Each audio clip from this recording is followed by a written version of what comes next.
Great action, great stars, great movies, and a great train robbery this autumn on ITV. Phil Collins stars in Buster. All right.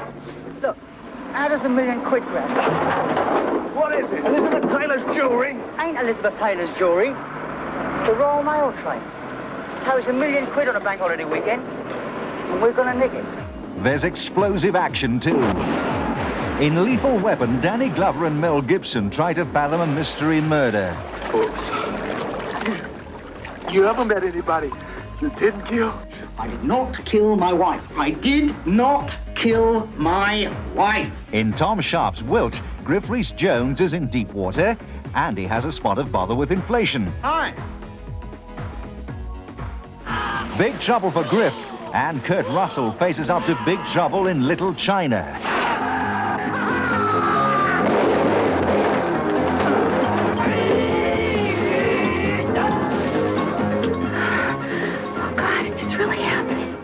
From Little China to the Big Easy, sleazy downtown New Orleans, where Richard Gere meets the beautiful Kim Basinger. Together they face a gang of ruthless assassins who show no mercy.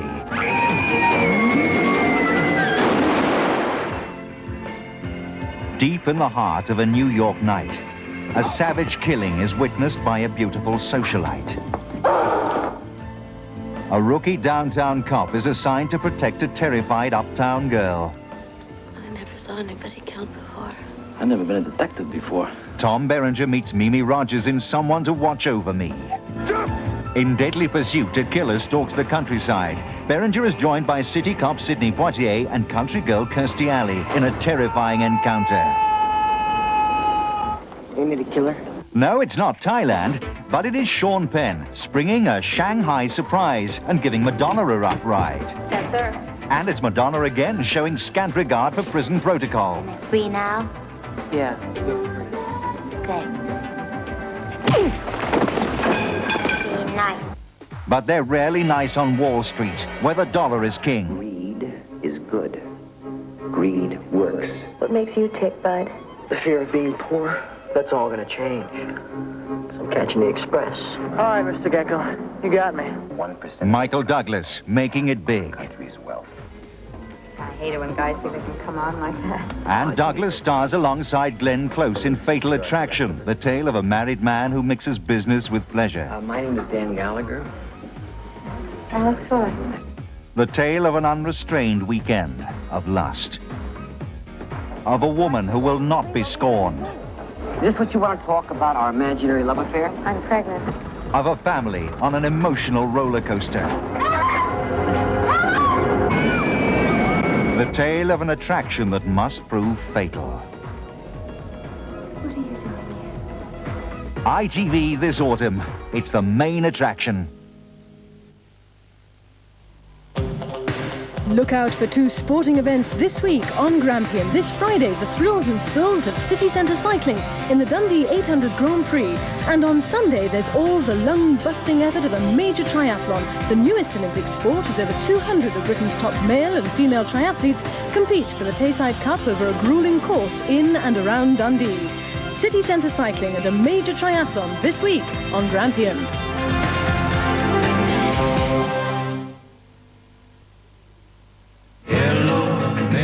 New Vive from Impulse, a cool, refreshing combination of light fragrance and gentle deodorant. Men just can't help acting on it. 2 pints of tartan special. Right, who's next? Yeah, I want to play the top special.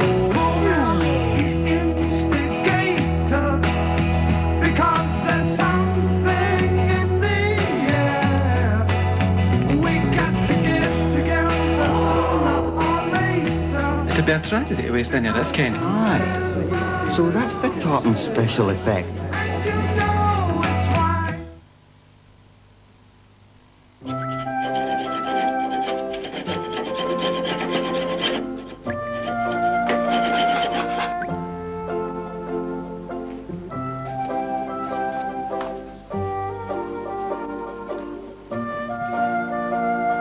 It's a masterpiece. Just one more thing. What?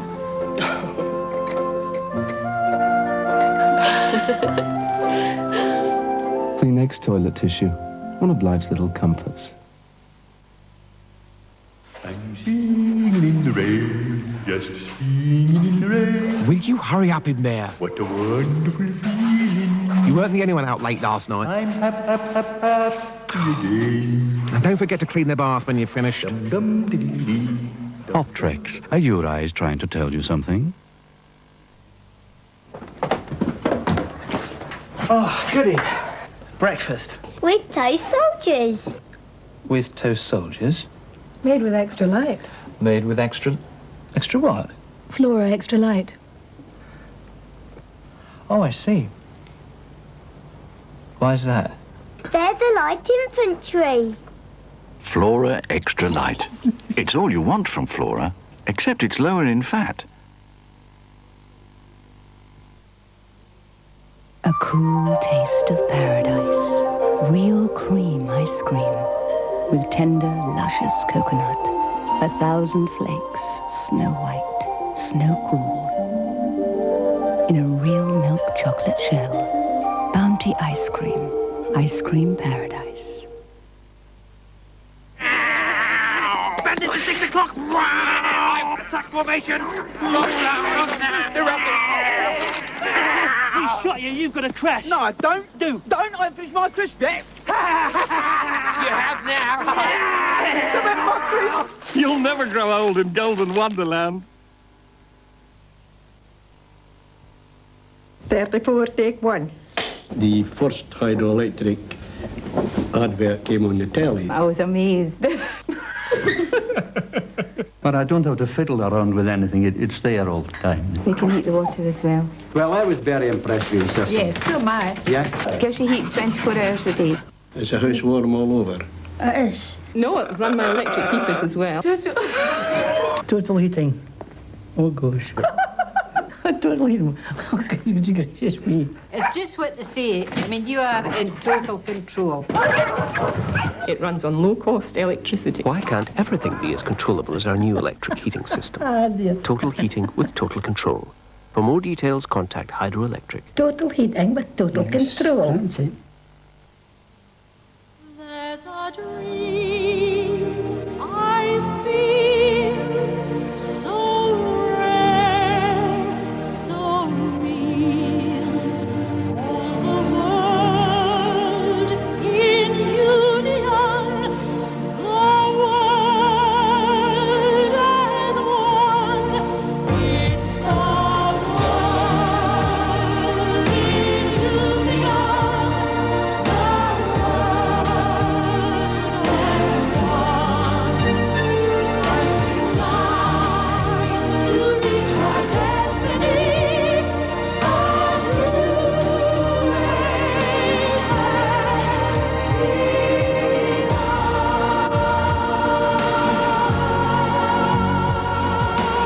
The world of rugby comes home.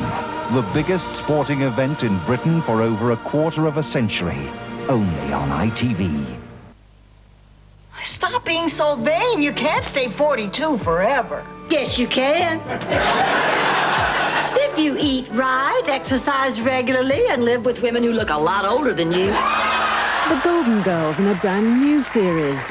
Who made the first move? I guess I did. It was dark and Stan stopped the car.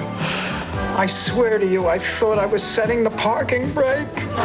Wednesday at 10 on Channel 4. That's good. Safety first. The idyllic life on Golden Pond. Just the two of them now.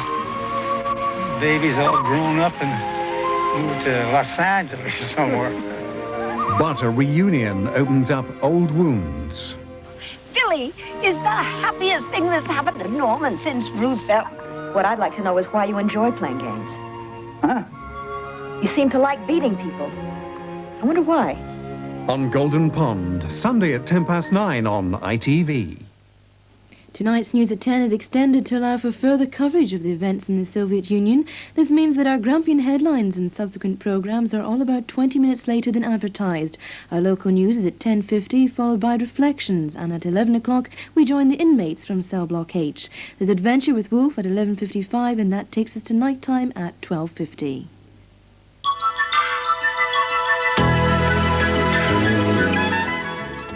watching Grampian Television, bringing you an extended news at 10 with Alistair Burnett and Julia Somerville.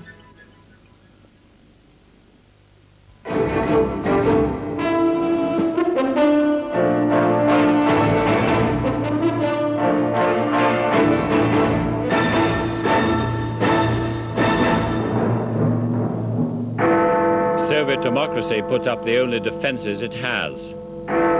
The rally behind Mr. Yeltsin, some tanks have joined him. He tells the soldiers, oppose this darkness. The new man, Mr. Yanayev, takes over, says he's a reformer. Mr. Major says Europe must now reply together. Good evening. Red Army tanks and troops are on the streets of Moscow and other Soviet cities tonight. The army seems to be supporting the communist coup which overthrew Mr. Gorbachev early today. There are divisions. Mr. Boris Yeltsin, who seems to have tanks in his support tonight, has appealed to both the army and the unions to resist the coup. The new acting president, Mr. Gennady Yanayev, who was Mr. Gorbachev's deputy, said tonight he'd continue Mr. Gorbachev's political and economic reforms. Mr. Yanayev is part of an 8-man state emergency committee of hardline military, police and KGB chiefs. They say they're in charge for the next 6 months. Here, Mr. Major called it tonight a straightforward, old-fashioned coup. Mr. Yeltsin, the elected leader of the Russian Republic, has opposed the coup. He's ordered all the soldiers and the KGB officers in Russia to do the same. Mr. Major and President Bush both said the overthrow had been unconstitutional. Britain has suspended aid to the Soviet Union. Europe should follow suit tomorrow. Mr. Gorbachev is reported to have been arrested at his holiday home in the Crimea. Officially, he's unwell and resting. The announcement that Mr. Gorbachev was being replaced came just after 6 o'clock this morning, Moscow time. He was due back in Moscow today, ready for the new Union Treaty to be signed by the republics tomorrow. That's now postponed. In breakaway Lithuania, crowds gathered to protect the Parliament building in Vilnius from Red Army troops. Troop movements have also been reported in Latvia and Estonia. A state of emergency has been declared in Leningrad, where the mayor is reported to have been arrested, and Moscow. In Moscow, 10 Russian tanks are guarding the Russian Parliament building known as the White House. So are hundreds of people chanting Mr. Yeltsin's name. Russians have blocked one of the main streets into the city, Kalinin Avenue. Paratroopers have surrounded the radical Moscow City Council building. They seized the city's main telephone exchange and communications tower. Tonight, small groups of Muscovites gathered around bonfires, determined to see what further action the military will take. Soldiers have sealed off the Russian Parliament. Inside, officials watch nervously, increasingly certain that Russia's great experiment with democracy has suffered an irreversible blow. Earlier in a momentous day, the people of Moscow came out onto the streets, a message that hardliners could seize the Kremlin, but they could no longer control the Soviet people. There were scenes of desperation, scenes of anger and of frustration. The Red Army tanks had rolled into the heart of the city, and not even heroic gestures could stop them.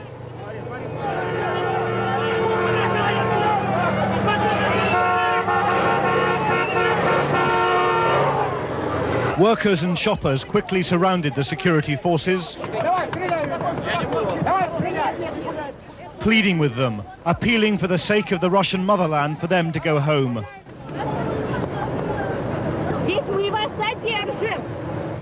Some even tried grappling with the tank crews. But it was an act of futility, an act of people bewildered, not violent. Even attempts to block the driver's vision failed. The tanks had come not to the Kremlin, but to the seat of the Russian Parliament a mile away. There was a reason for this, for inside the building was the one man who has the popular appeal that might yet reverse this right-wing coup d'etat. Boris Yeltsin is the hero of Moscow, the hero of the reformers, and this was his moment to denounce the military action. With Gorbachev reportedly under house arrest in the Crimea, an awesome responsibility has now fallen on Yeltsin. Standing on a tank, he told people that the coup had been unconstitutional, and he called for a general strike to begin immediately. He also ordered the KGB and the army to obey his word as Russian president and to ignore the orders now streaming from the Kremlin. Throughout Moscow, people are taking their own actions to protest. But the question of how the workers in other Soviet cities will react over the coming days is assuming critical importance. The miners and oil workers could bankrupt a country already reeling. This is now a city under siege, and for the Soviet Union's frail democracy movement, this is their moment of truth. This afternoon, the men who plotted Gorbachev's downfall emerged to justify their actions. It was a nervous, defensive performance, men who knew they had taken the greatest political risk for a generation. The new president said that Gorbachev was recovering from mental strain. Mikhail Gorbachev is now on vacation. He's undergoing treatment in the south of our country. He is very tired after these many years, and he will need some time to get better. And it is our hope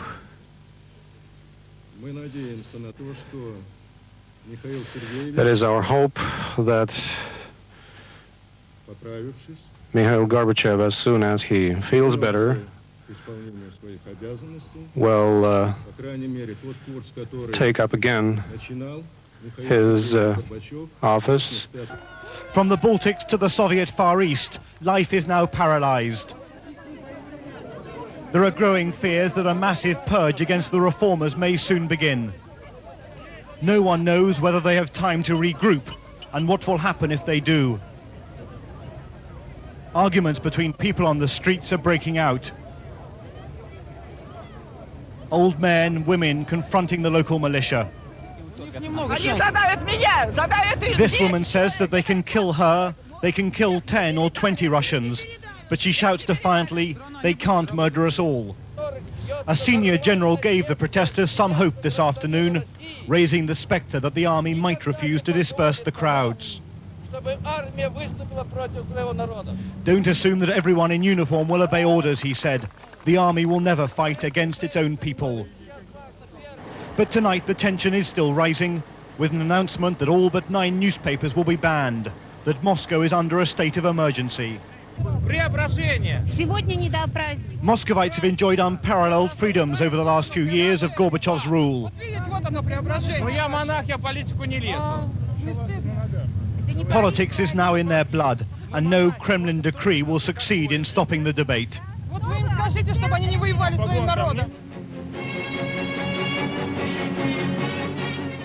But on Soviet television news tonight, a hint of how deep the reversal is. The report on today's events contained no hint of criticism. It was like broadcasts from the Brezhnev era. The timing of the coup was no coincidence. Tomorrow, the Kremlin was due to sign an historic union treaty that would have redistributed much of Gorbachev's power to the individual republics.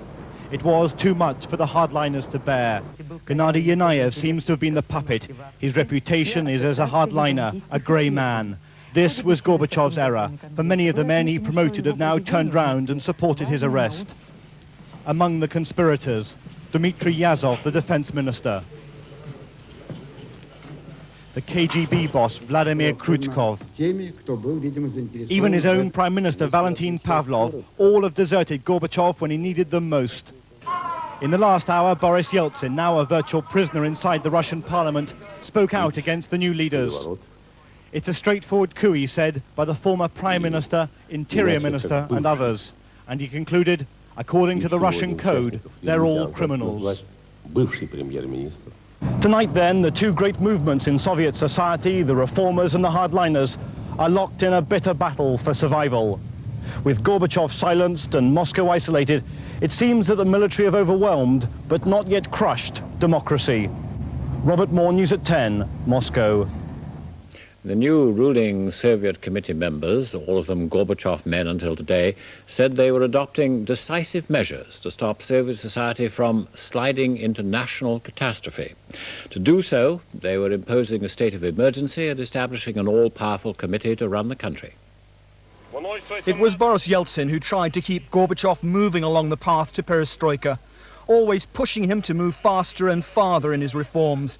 And today it was Yeltsin who was the first to stand up and be counted in the dangerous hours that followed the coup.